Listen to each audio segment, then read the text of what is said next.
G'day, good evening. Matt here with tutorial number 16. This is Rev 5 of the spreadsheet where we're going to look at the expenditures tab. So we went through the new income tab last time on tutorial 15.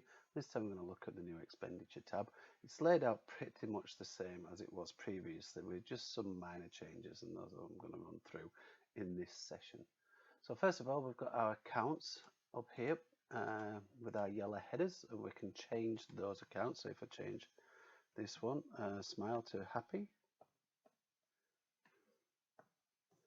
you can see it's changed on our actual monthly spend, and it's also changed on the dashboard. But if you're going to do that, you need to go and change the pre-populated expenses that I've included down here. So the easiest way to do that is to click on the drop down and select for all previous smiles, and then you can change these to happy, happy, and happy. So there you go. So that's the accounts changed. I'm going to leave it as smile, so I'm just going to undo all those. I'm just going to put it back, and I'm going to change that back to smile. Then we're going to set our budget, so I'm just going to put in the Barefoot budgets, 10%, 10% for smile, 10% for splurge, and 20% for fire extinguisher.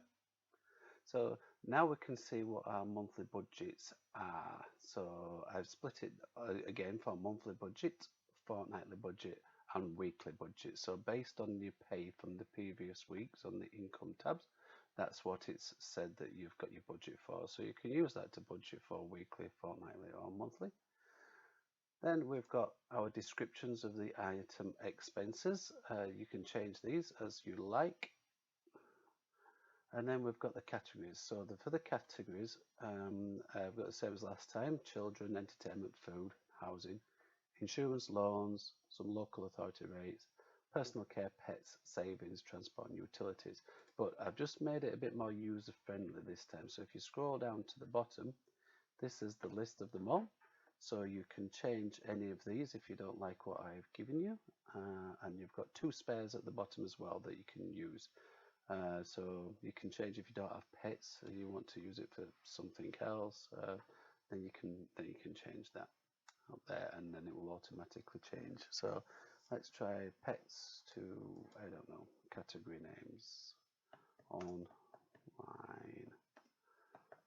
poker. So this is your online poker account.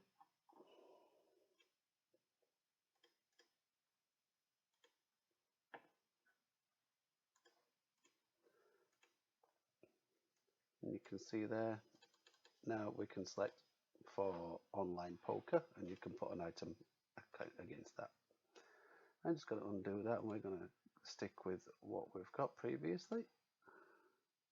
So we've got pets, and then we just put in our item costs. So this is the actual item cost, and then we're going to say what the frequency is. So for the tap dancing, let's say it's going to cost us $10, and it's going to be every week.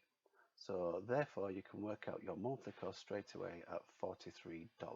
So like those medicines, we can say we've got $25 per fortnight. Click for fortnight. So that gives us $54 per month, because there's 4.35 weeks in a month. So you just got to go through all these concerts. If we're being paid fortnightly, you might want to budget fortnightly. So you're saying we'll put away $25 each fortnight in our budget. And there we go. So everything's worked back to a monthly cost, so you can look at it on your monthly date night. So I'm just going to go and fill these in, and then we can look at our actual monthly spend.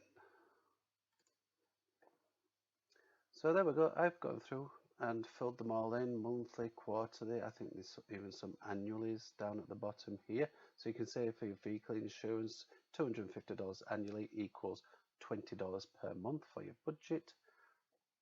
Rego, $450 annually gives you $33 per month again for your budget.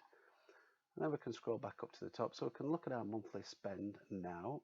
So we can see straight away that splurge is running at 12.72%, but the rest are in the green, which is good. and we've got remaining 23% of our spend remaining, which is good as well. So what you can do now is just balance your budget. So you can either go back into here to splurge and cut your costs down to equal 10%, or you can balance your percentages. So we could say daily expenses were running at 47.8%, just on our hypothetical. So if we change that down to 55%, then we can move splurge up to 15%, and then all the figures become green. So you can play around with these percentages. You might be running percentage daily expenses up at 80%, and you've got to have 5% smile, 5% splurge, and 10% fire extinguisher. It's whatever basically makes your situation. So you've got quite a lot of flexibility to do that. Finally, you've got this section again to add your notes and comments. So when you have your monthly date night and you scroll through your expenses, you can give yourself a comment that you might want to look at how much you're spending on your internet. So you might want to put a comment in there just to ring around or do some price checking on your internet this month. And those are just prompts to help you along. Okay, that's it for this session. Thank you very much.